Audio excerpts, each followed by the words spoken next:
And all the time. Amen. Purihin po ang Panginoon. Napakaganda po ng ng series of sermon natin. I pray and I hope that you appreciate it. Binasa po natin since 3 Sundays na from the book of Ruth. And this is one book in a scripture na kung saan hindi nabanggit ang pangalan ng Diyos or the personal name of God. Yung Jehovah, modern translation, but the ancient name or the original name is mga consonants lang, walang vowel, which is the Yod, He, Vav, He, or YHWH. So, amazing. When I look at the book of Ruth, kung babasahin ko po ito, although the name of God or the personal name of God is hindi po siya na-mention, pero nakikita po natin that God is moving behind the situation, behind the scenario, behind the events of the world, sa mga nangyayari sa mundo.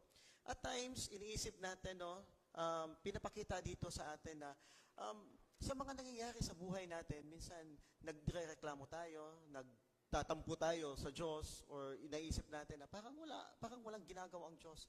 But He is working beyond the scene, behind the scene in your life.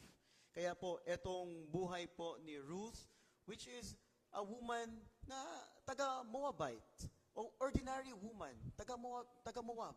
Diba? And you know what? Just an ordinary woman, nakapag-asawa ng isang taong chosen people by God from Israel, lumipat doon dahil nga nagkaroon ng crisis sa kanilang land. Pero grabe po kasi ang pagkilos ng Panginoon ay nangyayari sa mga bagay na hindi natin inaasahan. And so, her husband died, namatay ang kanyang asawa, namatay din ang kapatid ng kanyang asawa, namatay din ang asawa ng kanyang mother-in-law. Two women, nagsama-sama at bumalik ng Israel. At di ba, makita po natin yung heart ni Ruth, na kung saan sabi po niya, your people will be my people, your God will be my God. And that is a confession of faith. At yung sinabi po ni Ruth na iyon is an illustration or an expression of how a person, kung paano po niya nakita ang Diyos, nakilala ang Diyos, at ang Diyos po ni Naomi ang kanyang pinili. More than the pagan God, more than si Chemosh, yung God of war, yung Diyos na gusto ng kamatayan, gusto mong kailangang iapis, gusto mong kailangang magbigay ka ng alay. And so, that was the choice of Ruth. And so, when Ruth went back to the promised land, nung nakabalik na po siya ng Israel, iisipin natin na parang maghihirap yung buhay nila, napakatindi ng pinagdadaanan nila. But alam po ninyo, which is really amazing is that God used a man, gumamit po ang Diyos ng isang lalaki upang ibalik ang dangal, ibalik ang nawalang honor sa buhay ni Ruth. And this is really amazing. Today, I'll be talking about some reflection about marriage. Kasi po yung marriage is yung pinapakita po dito yung buhay ng isang tao na hindi lang yung nagmamahalan or the love story of two person. Pero pinapakita po ng marriage is yung picture of the coming of the Lord Jesus Christ. Yung masukdulang kaluwalhatian na makakanasan ng bawat tao, ng bawat mananampalataya. And so, alam po natin kung paano po naging asawa ni Ruth si Boaz. Di ba? But today, also, I would like to look at sa marriage in the perspective of a man, sa isang lalaki. Kaya nga, today's sermon is titled, Boaz, the Kinsman Redeemer, or a type of Christ. So, Kinsman Redeemer. Ang salita pong kinsman redeemer galing sa Hebreo na salita na tinatawag nating goel. Ibig sabihin, siya ang pinakamalapit na kamag-anak at siya ang may responsibilidad. Sa tuwing ang kanyang kapatid o ang kanyang kamag-anak ay nagkaroon ng problema, nawala ng asawa, siya yung lalapit na magtitake ng responsibility. Parang sa isang family, pag wala ang tatay, sino ang magte-take ng responsibility? Of course, yung mama. But sa mga anak, yung panganay na anak. So, the kinsman redeemer. Pero dito is, sa kultura po nila, yung kinsman redeemer, yung goel, is siya yung gagawa ng paraan para maibalik ang honor ng isang pamilya. At alam po natin na ang pamilya ni Ahimelech, no, ay nagkaroon ng, napumunta ng Moab, namatay si Abimelech, namatay ang kanyang dalawang anak na si Mahlon and Chilion. Ang bumalik sa Jerusalem, sa Bethlehem, is ang kanyang asawang si Naomi at ang kanyang daughter-in-law na si Ruth. And so when they back to Bethlehem, they were so broken. Have you experienced that brokenness na nang walang-wala? And you have to start from the scratch. And could you imagine, eto hindi ito tatay, hindi ito lalaki. Pag lalaki, magsisimula ulit. Parang sa tingin natin, may kakaya pa. Pero these are broken women. Di ba? Broken women. Pangalawa is, talagang women na sila yung magtitil ng fields. Can you imagine that? Can they do that? Magagawa ba nila yon? Pero yun po ang kanilang bagay na kanilang haharapin. But there is one man whose name is Boaz, who is what I called the kinsman redeemer or the type of Christ. Sa theology po, o sa pag-aaral ng salita ng Diyos, meron po tayong tinatawag na type at meron tayong tinatawag na antitype. No? Pag sasabihin po nating type is, siya yung nagpipicture of the coming event in the future. Okay? Pero pag sasabihin nating antitype, siya yung opposite of of a certain concept na mangyayari in the future or isang konsepto. But Boaz here is a type of Christ. Pag sasabihin po nating type, no? Bago pa dumating si Jesus Christ, pinapakita na kung sino siya, yung character niya, yung nature niya through Boaz.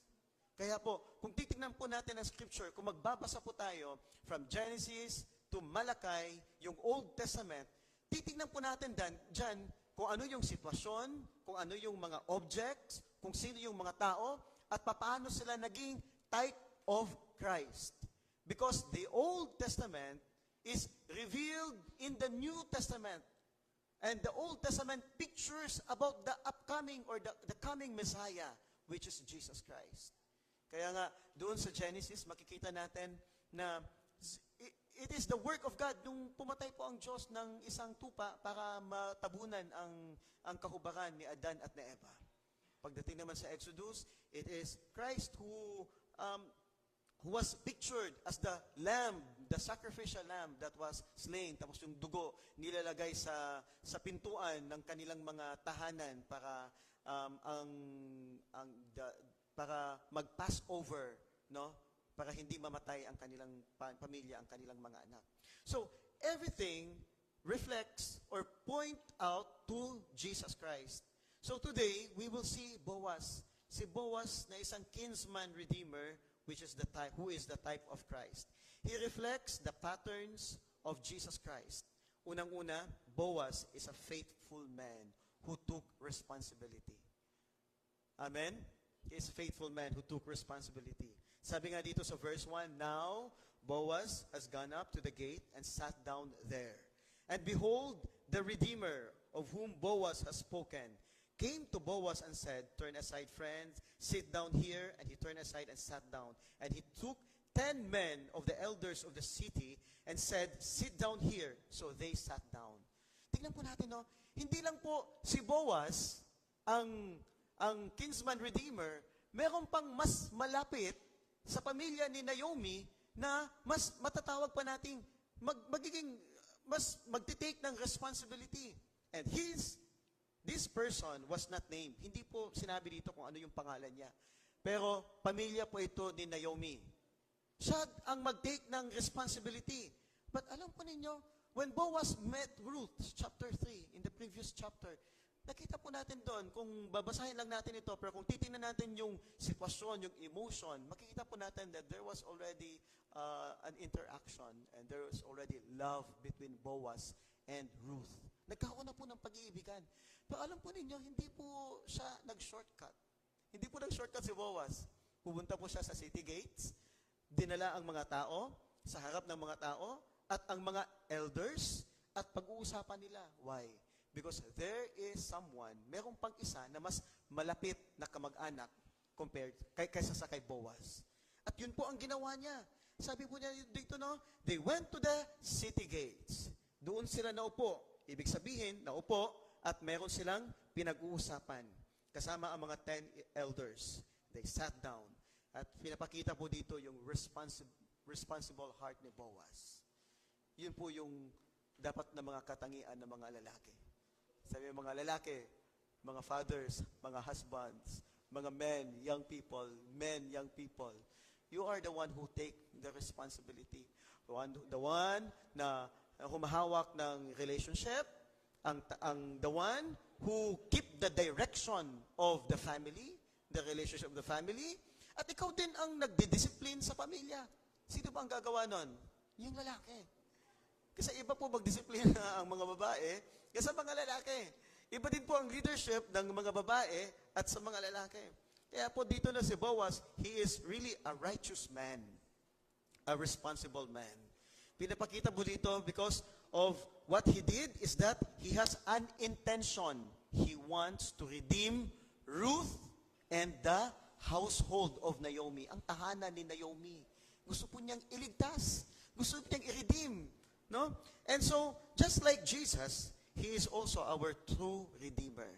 Today, we are celebrating the resurrection of the Lord Jesus Christ, ang kanyang muling pagkabuhay.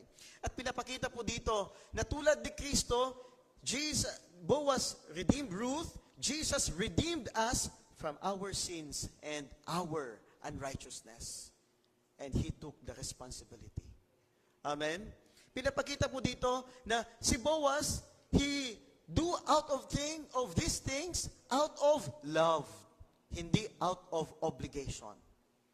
Di ba? Tingnan po natin dito, no? Pinatawag niya ang rightful person na malapit na kamag-anak. Pero si Boaz ginawa po niya ito. Hindi dahil nga, pupunta ako kasi wala nang ako ang magtitake ng responsibility, but he went there, he gathered the people, because he has love, not an obligation. Tayo po ba, kapag sa ating mga pamilya, sa ating pag-serve sa Panginoon, kapag nawala na ng tao yung ministry, kapag nabakante, kapag na may mga people who left, di ba? What do we do? Minsan, nabibigla tayo, no? Ibinibigay sa atin ang posisyon. Yung yesterday, some people says, hindi naman sila kumakanta, pero nung nawala ang nagkumakanta, sila na nag-lead the worship. And sometimes, natin to, obligation to, nabibigatan tayo, but Boaz, look at it as love. Amen? Amen? Kaya po, ang isang tunay na Kristiyano ay nagsiserve out of love. Boaz, hindi lang siya yung closest relative, but he chose to redeem Ruth. Pinili niya na ibigay o ibalik ang dangal ni Ruth. Jesus also was not forced. He was not forced, but Jesus willingly gave His life for us. Ibinigay niya ang kanyang buhay sa atin upang tayo ay maligtas sa ating mga kasalanan. And because of that, pinapakita po at na-reveal po ang pag-ibig ng Diyos sa sanlibutan na kahit tayo ay kanyang naging kaaway dahil sa ating kasalanan, at hindi lang po naging galit ang Diyos, no? Napupuot po ang Diyos, yung wrath of God. At dahil sa kanyang puot, we are bound to destined to hell, but because of His great love and mercy, tayo po ay kanyang iniligtas. Siya po ay nagkatawang tao upang tayo ay maligtas sa ating mga kasalanan. That is the beauty of incarnation. Jesus, the second person of the Trinity, became man, no? Jesus, sabi doon sa Ephesians chapter 5, who is equal with God, did not consider himself equal with God, with the Father, but he humbled himself. And as he humbled himself, siya ay pumanaog dito sa lupa, nagkatawang tao, hindi lang Diyos na hindi niya naintindihan kung ano yung pinagdadaanan ng tao, pero Diyos at tao. At the same time, na naranasan niya at naintindihan niya kung ano yung pinagdadaanan, yung mga emotional struggles mo, yung mga pains mo, yung mga physical pains mo, yung nauhaw, nagutom, napagod. Jesus experienced that. Naranasan ni Kristo yon. And so because of that, no, Pinakita niya and he followed the process. Hindi niya ginawa na, okay, ililigtas ko na kayo, meron akong kapangyarihan, Diyos ako, ligtas na kayo. Hindi ganon. Pero ipinakita niya yung pag-ibig.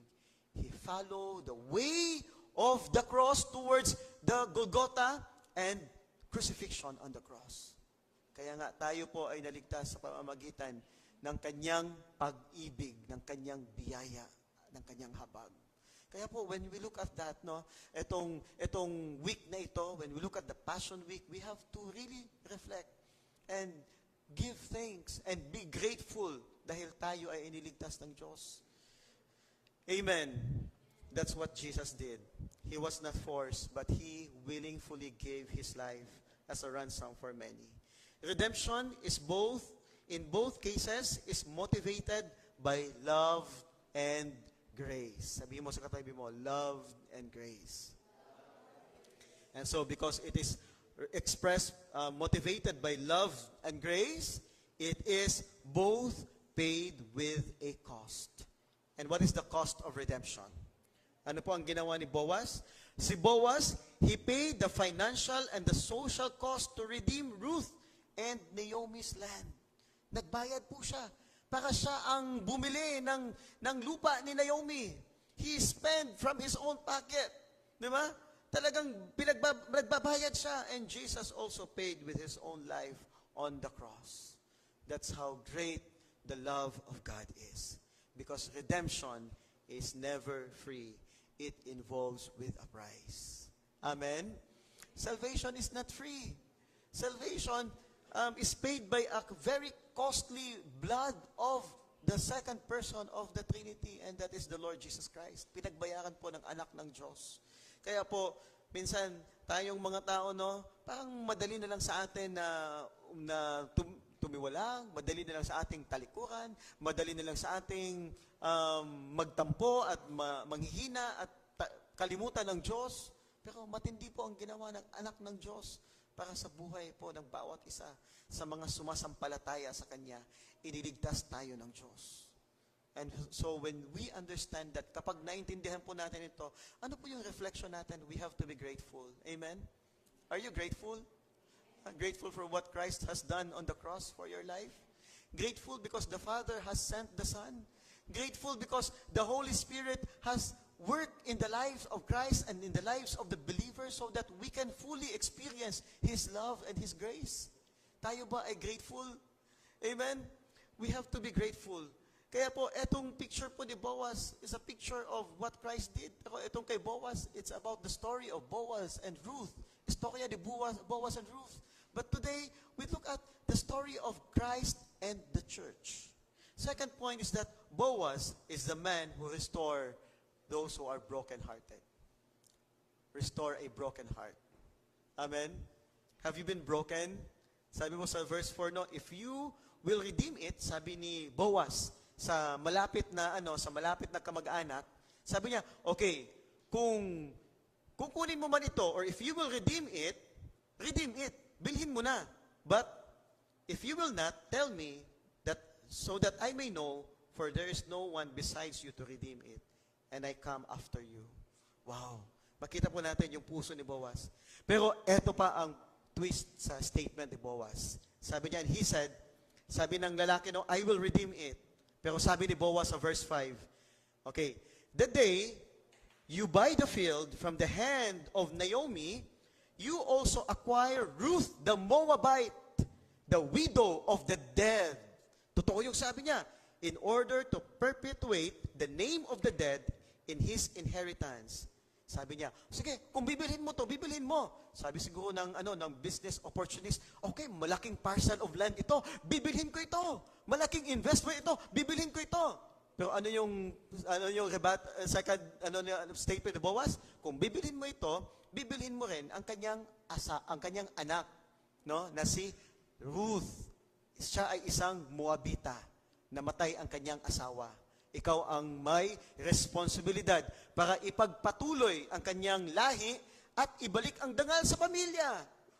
Ano po ang sabi ng kinsman redeemer, yung mas malapit na kamag-anak, sabi niya, then the redeemer said, I cannot redeem it for myself, lest I impair my own inheritance. Take my right of redemption to yourself, for I cannot redeem it. Bakit? Bakit ayaw niya? He saw Ruth. Nakita niya si Ruth. Israelite ito. Ang mga Israelite ay mag-aasawa lamang ng mga Israelite. Naniniwala sila na sila ang chosen people of God. Sila ang tinawag ng Diyos. Sila lamang ang mag-aasawa ng sarili nilang ng tribo, yung 12 tribes of Israel. But here comes Malon, no? Ang pamilya ni Naomi na napunta ng Moab. Sila ay nag-asawa doon sa Moab. At etong babae na ito is a Moabite. Galing siya sa malayong kultura, malayong lugar. Iba ang kanyang pananaw, iba ang kanilang religion. Pero ang hindi nakita ng closest kin na ito is na Ruth have put her allegiance to God, yung kanyang loyalty sa Diyos ng Israel. Pero sa kanya, hindi ko ito tatanggapin. Hindi ko matatanggap. Bakit? Maaari kang kukutsain. Social status. Why did you marry a Moabite? Why did you marry? Bakit nag-asawa ka pa ng balo? Di ba? Bakit nag-asawa ka ng gano'n? Yun yung nakita ng taong ito na makaapekto sa kanyang sarili. Hindi nila nakita kung ano yung potential ni Ruth. Hindi nila nakita yung faith ni Ruth. Hindi nakita yung pagpapakumbaba ni Ruth. Hindi nakita yung sakripisyo ni Ruth. Hindi nakita yung puso ni Ruth na siya ay gumawa ng isang covenant sa Diyos ng Israel. But maybe nakita niya lang yung status niya na kanyang i-maintain sa society. At dahil nga ganon, sabi niya, hindi ko ito bibilhin. Maaring nagtatanong kayo, bakit bibilhin ang lupa, bibilhin ang ari-arian, kasama doon ang babae, yung daughter-in-law. No? Bakit kasama doon? Kasi po, the 10th commandment is, thou shalt not covet your neighbor's wife or neighbor's properties. The wife is like a property. No? Pag-aari. Pag-aari siya, property. So, sa konteksto natin ngayon, parang hindi natin katanggap na, pag-aari ako, property ako ng aking asawa. Ganun, no? Iisipin natin. Hindi po, kasi iba po ang ano natin ngayon. Ibig sabihin, kung ikaw ay pag-aari, ikaw ay aalagaan. Ikaw ay ikikare, ikaw ay aalagaan. Yun yung pag-aari na yun. That's why, thou shalt not take thy neighbor's wife and thy neighbor's properties. Isa lang yun na konteksto sa pang-10 commandment. Sabi po dito ng closest kin, I will not take it. I cannot redeem it. Di ba? Ruth was really broken. Could you imagine that? Wala siyang value sa normal na pananaw ng mga Israelita. Walang value. Sometimes iniisip natin parang wala tayong value dahil nakagawa tayo ng mga pagkakamali. Sometimes iniisip natin na ano pa ba ang maipagmamalaki ko? Just like this woman. Ano pa ba ang pwede kong ma-offer or ma-share sa mundo? Minsan iniisip natin, no? Dahil sa mga wrong choices natin noon. But you know what? There is one man sa buhay ni Ruth and he is Boaz. Kaya po sa mga kababaihan, look for Boaz. Maghanap kayo ng katulad ni Boaz. No? Ano ba si Boaz? He is the man who took the responsibility. Siya po ay umibig at talagang pinakita niya yung responsibility. Boaz is the one who is a restorer of the broken-hearted, Ruth. He restores Ruth from widowhood to marriage. Bilang balo hanggang sa mag-asawa ulit. He restores Ruth from poverty to provision. He restores Ruth from being an outsider. Kasi nga, sino ba bang asawa niya? Di ba? Naging balo na siya. Outsider, Moabite, inasawa niya para maging parte ng Israel. He restores Ruth. In the same manner, just like Boaz, tayo po ay ni-restore ng Panginoon from sin to forgiveness. From separation to reconciliation. From death to eternal life. Yun po ang ginawa ng ating Panginoon. Pinapakita po dito that the Lord, just like Boaz, the Lord brings wholeness to the broken-hearted. Amen? Kaya po, no, let me tell you, sa mga mag-asawa at may asawa na at gustong nandun na sa isang relationship, marriage is, kung naintindihan lang ng bawat isa, it is a place of healing. Yung marriage, a place of healing. Hindi naman dahil sa galing ka sa ibang kultura, galing ka sa ibang pagpapalaki, tapos nagsama kayo, nagka-clash kayo, lagi nagka-clash. Normal po yun. Pero, it is also a place of healing when you ask God and when you make God the center of your life. Kung ang Diyos ang sentro ng buhay natin. Actually, it's a place of healing, hindi dapat brokenness. Healing. Kaya nga, nangyari dito kay Ruth, no, sa matinding pinagdadaanan niya, but yung marriage niya kay Boaz, it is a place of restoration, an opportunity of restoration and healing and knowing God. Alam po ninyo bakit? Boaz is a righteous man. He is a worshiper of God. True worshiper. Hindi lang siya sumusunod sa religion ng Israel, kundi meron siyang relationship sa Diyos ng Israel. That's why look for men who is not only follower of a religion, look for a man who is devoted to the God of their faith or of Christianity. No? May relationship sa Diyos. Hindi lang sinasabi, Christian ako, Christian. Okay na yan. Hindi. Yung talagang may puso na nagsuserve kay God, just like Boaz. Pinapakita po dito yung kindness sa mga tao na hindi undeserving. Kasi kung titingnan po natin, huwag nating tingnan sa panahon natin ng konteksto natin ngayon, no? Kasi noon kasi, yung Israelite, within the Israelite context, culture, kami yung mga tao na pinili ng Diyos. Yung ibang kultura, they are pagan, they are heathens, di ba? But pinapakita po dito yung kindness, yung pag-ibig ng Panginoon. Alam po niyo yung salitang kindness dito is hesed. Hesed, yung Hebrew word. And that word hesed is not just an emotional love, no? Not just a love, a sexual love. Hindi lang yung love na kinikilig ka. Hindi lang yung love na yung feeling mo, gusto mo, eto na yon. But this is a love that makes a commitment or tinatawag nating covenant. Alam po, bakit natin sinasabi covenant? Covenantal love. Ibig sabihin, gumawa ako ng kasunduan. If the other party is not faithful, I will keep myself maging true at maging faithful ako. Kasi eto yung kasunduan na ginawa ko. Ito pong kasunduan na ito ay katulad ng kasunduan ng ginawa ng Diyos sa atin, yung Hesed love. Maraming beses po nating brinok ang puso ng Diyos dahil sa ating paulit-ulit na paggawa ng kasalanan. Maraming beses po tayo na masasabi nating hindi tayo karapat-dapat sa kanyang pag-ibig dahil sa ating mga kasalanan at ating mga pinanggagawa, outwardly or inwardly, nakikita ng tao at hindi nakikita ng tao, public or private. Di ba? Pero in spite of that, God loves us. Inibig ka ng Diyos. Bakit po? Sapagkat ang Diyos po ang gumawa ng kasunduan sa tao. Ang sabi po dito is a unitheki. Ibig sabihin, one-way covenant. Hindi po two-way covenant. Na nagkakasundo tayo, pipirma tayo ng kontrata, tapos nandoon sa clause ng kontrata, na kapag hindi mo ito sinunod, sisira ang kontrata. Hindi po. Kahit ang tao ang sumira at hindi sumunod, ang Diyos ay nanatiling faithful.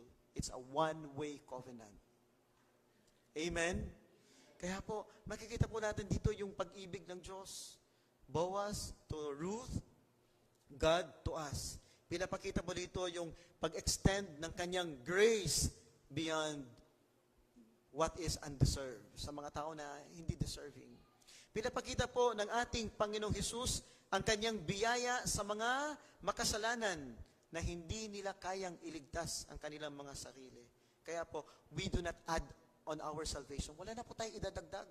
Niligtas tayo ng Diyos sa pamamagitan ng kanyang kamatayan sa cross. Wala na po tayong idadagdag. Wala na po tayong gagawin pa para madagdagan o para mas maligtas tayo. O yung sinasabi nila ngayon na madagdagan yung points natin sa heaven. Wala po. Kundi, gagawa tayo ng mabuti sapagkat niligtas tayo ng Diyos. Ito yung expression o resulta ng kabutihan ng Diyos sa buhay natin. Amen. So yung good works is, yun na yung respond natin sa Diyos. Pero hindi tayo gumagawa ng good works para maligtas pa tayo o para mas lalong masecure or yung saan ba yung posisyon natin. No, wala na. God has done and once and for all, He has paid it once and for all. Jesus did it. Amen? Kaya po, napakatindi po no yung tawag nating prophetic manifestation na mula sa kay Boaz hanggang sa panahon natin ngayon. Third point is that Boaz is the man who is not ashamed. Sabi mo, Boaz is the man who is not ashamed. Ha? Hindi siya nahihiya. Ibig sabihin, ng isang relationship, hindi tinatago. Kasi kapag tinatago mo, nahihiya ka. Meron ba sa atin gumagawa ng secret relationship? Tago-tago, tinatago sa magulang, tinatago sa sa mga friends, sa mga church. Bakit mo tinatago? Tago.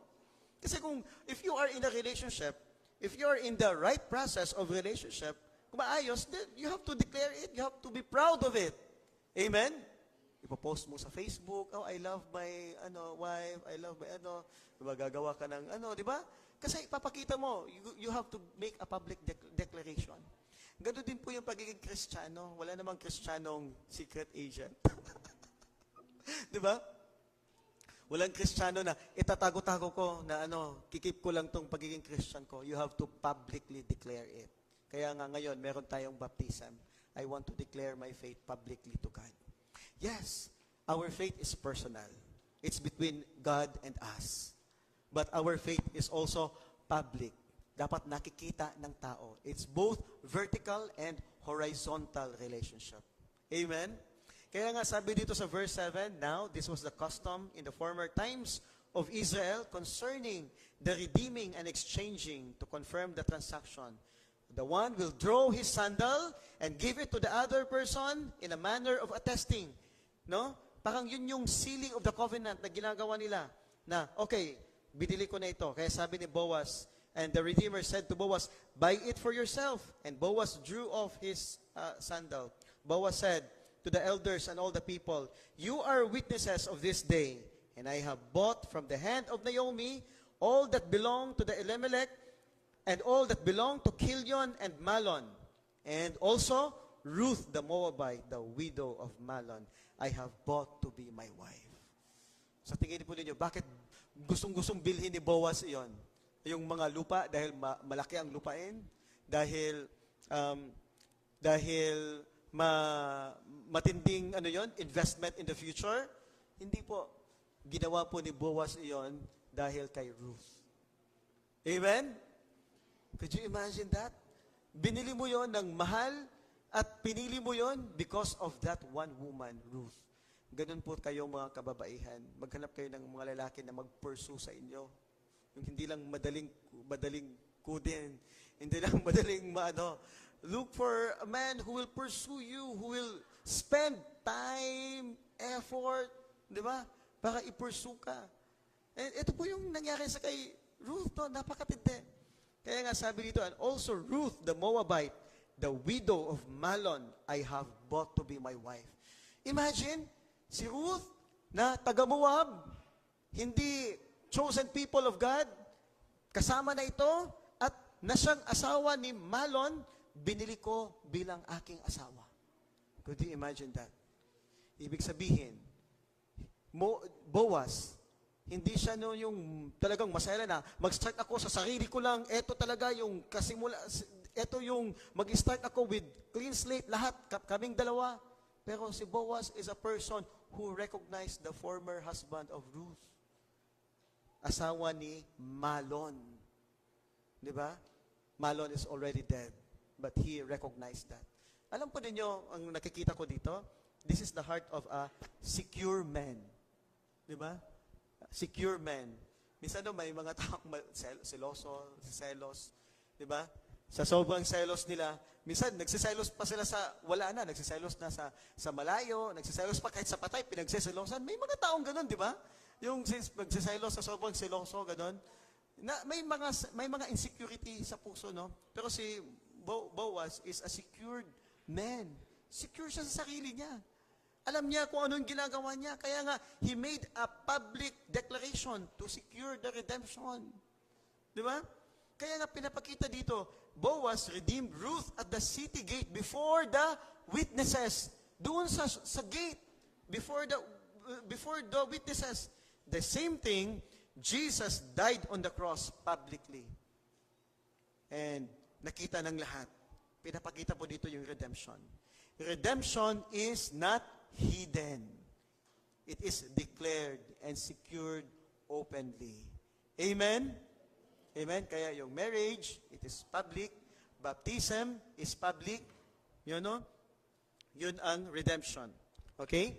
So, both Boaz and Jesus provide a covering.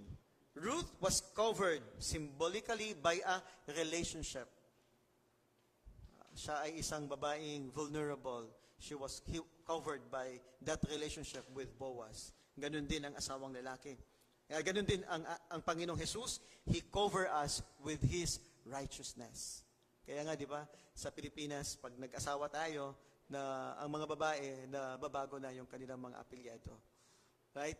Dala-dala na nila apelyado ng kanilang asawa. Although, natin, pwede namang hindi. No? Pwede mong i-hyphenize din, dalawang apelyado. But, kultura na natin yon na nagpapasakop tayo sa ating mga asawa. So both provide the covering. Ibig sabihin, when you look at the covering, it's the protection and the identity. Amen. We are now identified with God. And it also secures our future. Kaya po, nakita po natin dito, wow, amazing. To my conclusion, this is the last point. Boaz is the type of Christ and our Redeemer. Sabi dito sa verse 11, ito yung blessing ng mga tao, no? Then all the people who were at the gates and the elders said, "We are witnesses." Kami ay mga saksi. "May the Lord make the woman who is coming into your house like Rachel and Leah, who together built up the house of Israel. May you act worthily in Ephrathah and be known in Bethlehem." Ano ang sabi ng mga elders nila sa kay Boaz? They give their blessing to Boaz. Pero as they bless Boaz, kasama na sa blessing si Ruth. Sabi niya, yung babae na pinili mo, na papasok sa iyong tahanan, maging katulad ni Rachel and Leah, who together built up the house of Israel. May you act worthily in Ephrathah and be known in Bethlehem. Alam po ninyo, ibig sabihin, bakit binanggit ng mga elders na ito si Rachel and Leah? Si Rachel and Leah ang asawa ni Jacob. Si Leah ang panganay, si Rachel ang bunso. Di ba? Gusto ni Jacob si Rachel, pero pinag-antay siya ng 7 years. Pagdating ng 7 years, pinaasawa sa kanya si Leah. Nag-antay na naman siya ng 7 years. So, doon niya naasawa si Rachel. Ilang years? 14 years. Can you wait for 14 years? Ha? No? So, they waited. Jacob waited. But you know what? Rachel and Leah, through them, naipinanganak ang 12 tribes of Israel. Ang 12 tribo ng Israel, yung 12 anak. And from them are the tribes of Israel. At dahil nga, si Rachel and Leah were known as the mother figure of the house of Israel, ganun din ang blessing ng mga elders sa kay Ruth. I don't know why they said that. Maybe they hear something, narinig nila ang ginawa ni Ruth, yung testimony ni Ruth. At alam po ninyo, yun po nangyari. Nagkaroon po ng pagpapala sa buhay ni Ruth. Siya ang naging daluyan, upang may panganak si Obed, si Jesse, hanggang si David. At mula sa kay David, ang ating Panginoong Hesukristo.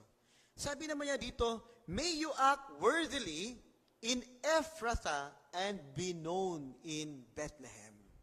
Anong sabi dito? Ephrathah. Alam po niyo yung ibig sabihin ng Ephrathah? Ang Ephrathah is the ancient name of Bethlehem. Ephrathah is the ancient name of Bethlehem. Parang Angeles City, no? Angeles City is the present city. Pero ano yung original name ng Angeles City? Kulyat, di ba? So, parang ganon. Yung ancient name niya, Ephrathah, yung present name is Bethlehem, or the house of bread. Ephrathah is a declaration of you have to be fruitful and you will be fertile. Di ba?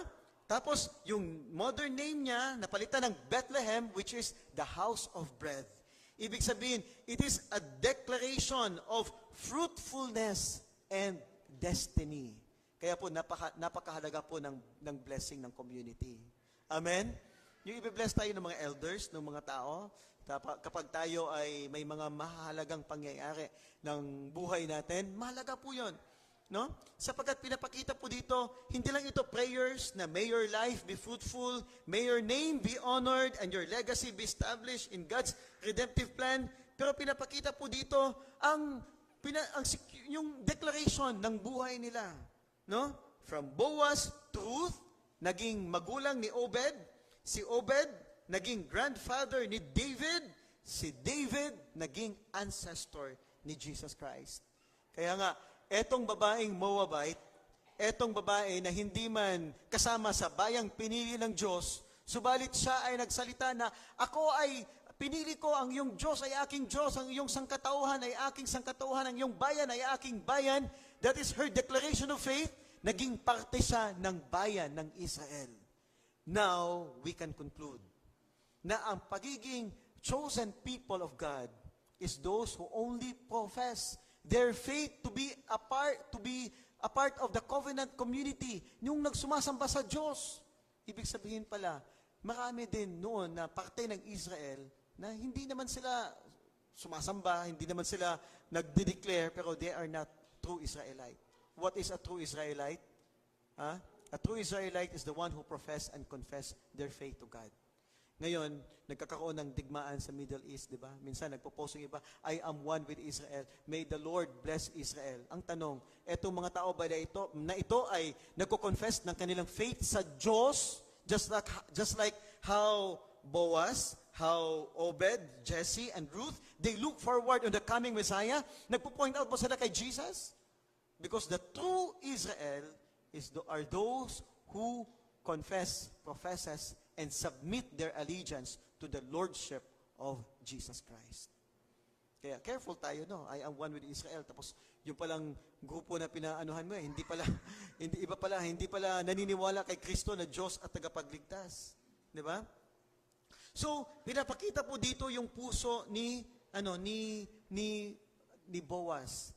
Pero dito tayo mag-focus sa blessing. Dito sa verse 12, sabi dito, and may your house be like the house of Perez, whom Tamar bore to Judah, because of the offspring of the Lord will give you by this young woman. Eto, I want you to look at this personality, Perez. No? Si Perez po ay anak ni Tamar. Si Tamar is anak siya, eto, I don't want to, kasi napaka-komplikado po ng story na ito. It is a story of a woman na si Tamar, doon sa Genesis chapter 38, kung mag-review nyo yan, no? Siya ay naging widow, pero hindi siya binigyan ng denied of justice because walang ginawa si Judah sa kay Tamar, no? Na parang anuhin. So, si Tamar ay gumawa ng isang action na hindi katanggap-tanggap. And it was a big scandal in the life of Israel at the time. No, sa buhay sa panahon na iyon.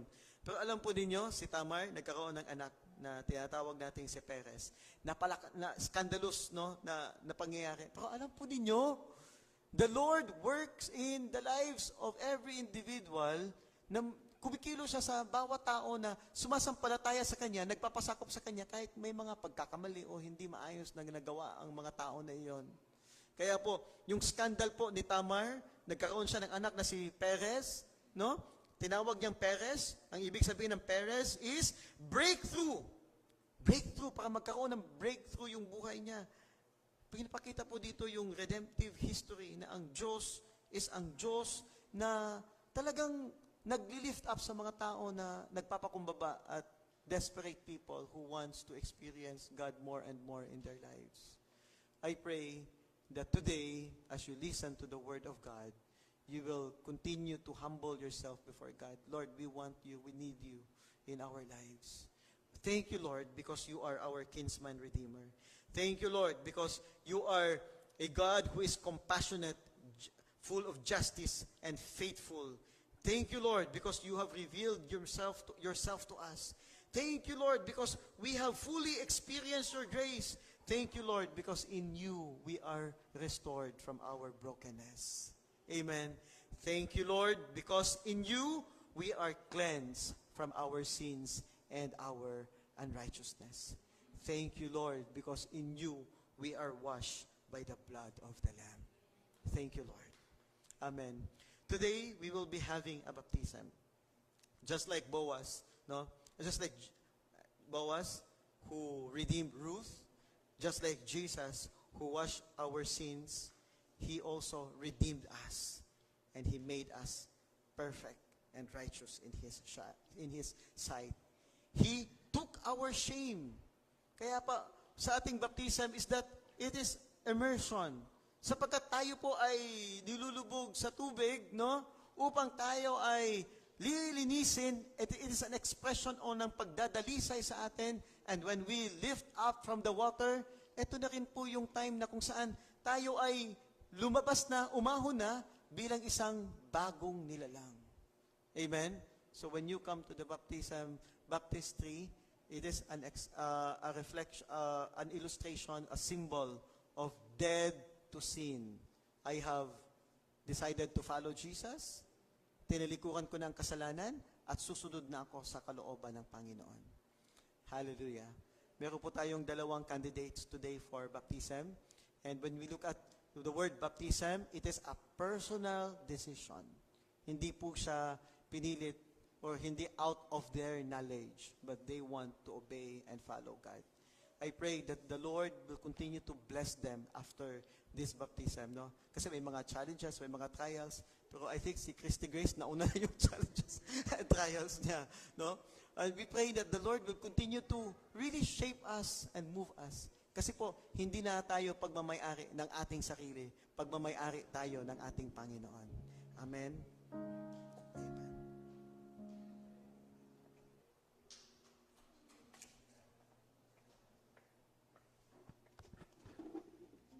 What exactly is baptism? What exactly is baptism?